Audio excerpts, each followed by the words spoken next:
ان کو ذرا سی ٹینشن ہو تو فوراً اللہ کو برا بلا معاذ اللہ کہنا شروع کر دیتے. میں ایسے اللہ کو مانتا ہی نہیں. ایک خاتون کے میاں نے کہیں دوسری شادی کی بات کی, ان کی وہ کہہ دی, میں اس خاتون نے فوراً کہہ دیا کہ میں ایسے اسلام کو ہی نہیں مانتی جو مرد کو اجازت دیتا ہے دوسری شادی. تو بھائی آپ کسی اور طرح سے لڑ لو اس سے, آپ اس کو نہیں کرنے دو, اس سے تھوڑی کفر ہے. تو عورت کی فطرت ہے نہ کرنے دو اس کو, بولے بھائی مجھے بہت تکلیف ہوتی ہے, میں نہیں برداشت کر سکتی. وہ فرض تھوڑی ہے کرنا, اجازت دی ہے نا اسلام نے. گن پوائنٹ پہ تھوڑی کہا کہ لازمی کرو, وہ تو میں گن پوائنٹ لے کے بیٹھا ہوں, بندوقیں یہاں پہ ٹاٹا کرو, ٹھیک ہے, وہ تو میرا ہیڈک ہے نا, وہ اسلام تو تھوڑی ہے. تو بھائی یہ کہہ لو کہ نہیں کرو مجھے تکلیف ہوتی ہے, جھوٹی موٹی کی بے ہوش ہو جاؤ, جھوٹی موٹی کی خودکشی کی دھمکیاں دے دو, ہاتھ پاؤں یوں کر لو اپنے تھوڑے سے یوں عجیب سے کر لو, یہ ہوتا ہے سارے, یہ سب چل رہا ہوتا ہے مارکیٹ میں. کچھ بھی کر لو اس سے آپ کافر نہیں ہوگی, کیونکہ عورت کو سوگن کی تکلیف ہونا نیچرل ہے. نہیں چاہتی میرا میاں کسی اور کا ہو جائے, پھر اس میں خطرات بھی ہوتے ہیں, پتہ نہیں برابری کرے گا نہیں کرے گا, تو یہ رائٹ ہے. اور صحابیات کو بھی تکلیف ہوتی تھی. حضرت ابراہیم علیہ السلام نے جب دوسری شادی کی ہے تو آپ کی زوجہ کو, پہلی زوجہ کتنی نیک تھی مگر ان کو بھی تکلیف ہوئی تھی. تو یہ تو نیچرل ہے. لیکن آپ اللہ پر آ جاؤ, اگر اللہ پہ اعتراضات شروع کر دو, اسلام پہ اعتراضات شروع کر دو, تو بھائی یہ اللہ سے آگے نکلنے کی کوشش ہو رہی ہے. پھر یہ کیا ہو رہا ہے, پھر اللہ نہیں بخشے دوسری تیسری شادی تو بہت دوسرا مسئلہ ہے. اللہ کہے گا تم نے مجھ پر کیسے انگلی اٹھا دی ہے, مجھے کیسے غلط کہہ دیا. اور یہ آج کل بہت ہو رہا ہے, بات بات پہ کفر زبان سے نکال دیتے ہیں, غموں میں حوصلے چھوڑ دیتے ہیں. لوگ آ کے ملتے ہیں, یہ میرے ساتھ ٹینشن, یہ میرے ساتھ مسئلہ, یہ میرے ساتھ مسئلہ, پتہ نہیں اللہ کہاں ہے. ایک آدمی کے بچے کا انتقال ہوا, کہہ رہے یار اللہ کو میرا ہی بچہ مارنا تھا. بھائی تم کس کے مقابلے میں آ کے کھڑے ہو رہے ہو, خدا سے مقابلہ کر رہے ہو تم. تو یاد رکھو اللہ کی جو صفت ہے نا وہ ہے کبریائی, استغنا.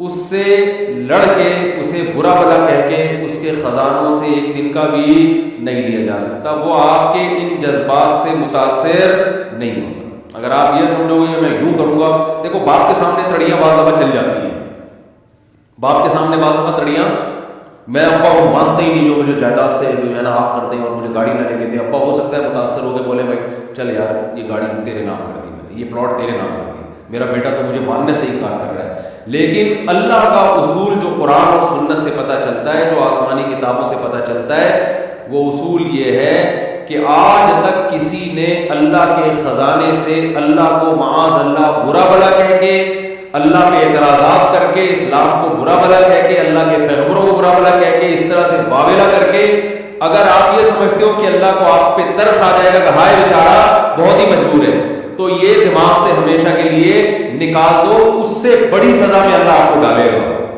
اس سے بڑی سزا, اور وہ جہنم کی آگ. یہ تو کچھ بھی نہیں ہے. تبھی تو خودکشی کرنے والے پر اللہ کو ترس نہیں آتا. خودکشی کرنے والا ایک طرح سے انتقام لے رہا ہے اللہ سے کہ اللہ تو نے مجھے زندگی دی, مجھے اس قابل تو چھوڑا نہیں, تم نے تو میرے ساتھ غلط کیا, مجھے زندگی, مجھے گفٹ چاہیے ہی نہیں نعمت. جیسے نا آپ باپ نے آپ کو گفٹ دیا اور آپ دشمنی میں آ کے باپ کو گفٹ واپس کر دو, مجھے نہیں چاہیے, ایسے پھینک دو آپ. تو ہو سکتا ہے باپ کا یہ اصول ہو, وہ پھر بھی وہ کہہ نہیں میرا بیٹا ایسا نہیں, لیکن اللہ کا اصول نہیں ہے.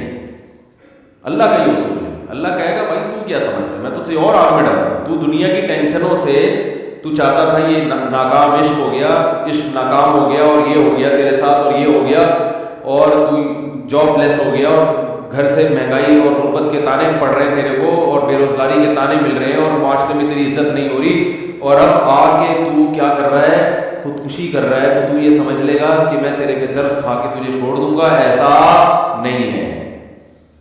نبی صلی اللہ علیہ وسلم نے فرمایا جس نے خودکشی کی, جس طرح سے اپنے آپ کو ہلاک کیا ہے نا, تو قیامت تک برزخ کی زندگی میں اسی طرح سے اپنے آپ کو ہلاک کر کے مارتا رہے گا. اللہ کہے گا یہ زہر پی کے مرا تھا نا, زندگی دے گا اللہ برزخ میں, اور کہے گا یہ زہر کی بوتل پی دوبارہ, اور اسی طرح تیری آنتیں کٹیں گی. جس طرح اپنے آپ کو مارا ہوگا برزخ میں, قیامت تک اسی طرح اپنے آپ کو مارتا رہے گا.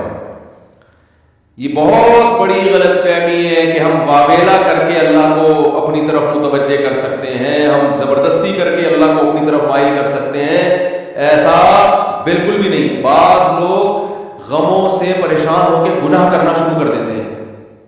سمجھتے ہیں کہ یار میرا تو حق بنتا ہے, میں تو سٹا لگاؤں گا, میں تو ٹینشن میں آیا ہوں, میں تو شراب پیوں گا, میرے ساتھ یہ ہو رہا ہے تو میرا تو بھائی آپ پیو گے تو یہ نہ سمجھو کہ اللہ آپ سے خوش ہو جائے گا کہ جی آپ کو ایک غم آیا تھا, اس غم میں آپ نے چونکہ شراب شروع کی ہے ٹینشن ختم کرنے کے لیے, تو اب اللہ کو ترس آئے گا, نہیں اس پہ شراب کیا ہو گئی ہے, معاف ہو گئی ہے, یہ بیچارہ اس کا کیا بنتا تھا, رائٹ بنتا تھا, اس کو تکلیفیں اتنی تھی. ایسا نہیں ہوگا بھائی, اس خوش فہمی میں مبتلا مت ہونا. یہ اصول ہے, اللہ کا قانون ہے, یہ قرآن سے پتہ چلتا ہے, حدیث سے پتہ چلتا ہے. اللہ کو جھکنے والا بندہ پسند ہے. جو اللہ بنانا چاہتے ہیں نا اپنی مخلوق کو, وہ کیا بنانا چاہتے ہیں, میں تمہارے ساتھ اچھا سلوک کروں برا سلوک کروں, تم بندے ہو, بندے بن کے رہو, ٹھیک ہے نا, کیا رہو, تم نے بس دعا ہی مانگنی ہے, اللہ یہ سب میرے ساتھ جو ہو رہا ہے یہ ٹھیک کر دے, میں ٹھیک کروں نہ کروں, تم نے ساری عمر کیا کرنا ہے, بس یہی مانگنا ہے کہ اللہ ٹھیک کر دے, اللہ محتاج ہے, اللہ یہ بھی ٹھیک ہو جائے, اللہ یہ بھی ٹھیک ہو جائے, اللہ بے روزگار ہوں روزگار دلا دے, میری مرضی روزگار دوں یا نہیں دوں, نہیں بھی دوں تم نے یہی کہنا ہے اللہ دلا دے. ساری زندگی اسی دعا میں گزارنی ہے تم نے, چاہے میں تمہاری دعا قبول کروں چاہے تمہاری دعا قبول نہ کروں, کیونکہ تم بندے ہو, میں خدا ہوں, خدا تم تھوڑی, تمہاری تھوڑی چلے گی زمین پہ. بہت سے لوگ یہ فالٹ ہے, دعائیں نہیں قبول ہو رہی, تبھی تو وظیفوں کی طرف جاتے ہیں. اولاد نہیں ہو رہی, کوئی وظیفہ بتاتے ہو, بھائی دعا مانگ رہے ہیں, اولاد کہہ رہے دعا تو مانگ کے دیکھ لی ہے, وہ تو ہو ہی نہیں رہی, تو کوئی ٹیکنیکل طریقہ ہو اولاد کا, سے کیسے ہو جائے گی بھائی, ٹیکنیکل طریقے تو نہیں ہے. یونس علیہ السلام جب مچھلی کے پیٹ میں تھے, کتنا بڑا غم لگا نا آپ کو, یونس علیہ السلام مچھلی کے پیٹ میں, تو اللہ سے آپ نے دعا مانگی, وظیفہ نہیں پڑھا ہے. وظیفے پڑھنا بھی جائز ہے اگر کوئی قرآن آیتیں ہیں تو کوئی گناہ نہیں ہے, لیکن جو اصل جو اسلام کی روح ہے وہ کیا ہے, دعا. تو یونس علیہ السلام نے مچھلی کے پیٹ میں دعا مانگی, لا الہ الا انت سبحانک.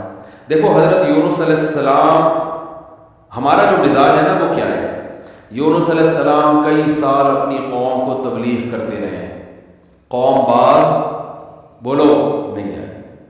حضرت یونس کو یقین ہو گیا اس قوم پہ عذاب آنے والا ہے, تو آپ نے اللہ سے نہیں پوچھا, اس لیے کہ آپ کا خیال تھا بھائی یہ عذاب تو آئے گا, تو میں اللہ کے خوف سے اب بستی کو پہلے چھوڑ دیتا ہوں. آپ سے یہ اجتہادی خطا ہوئی, یہ اجتہادی خطا ہوئی کہ بھائی اللہ کی پرمیشن کے بغیر آپ نے قوم کو کیوں چھوڑا. حالانکہ اس اجتہادی غلطی کے پیچھے جو اس کی بیس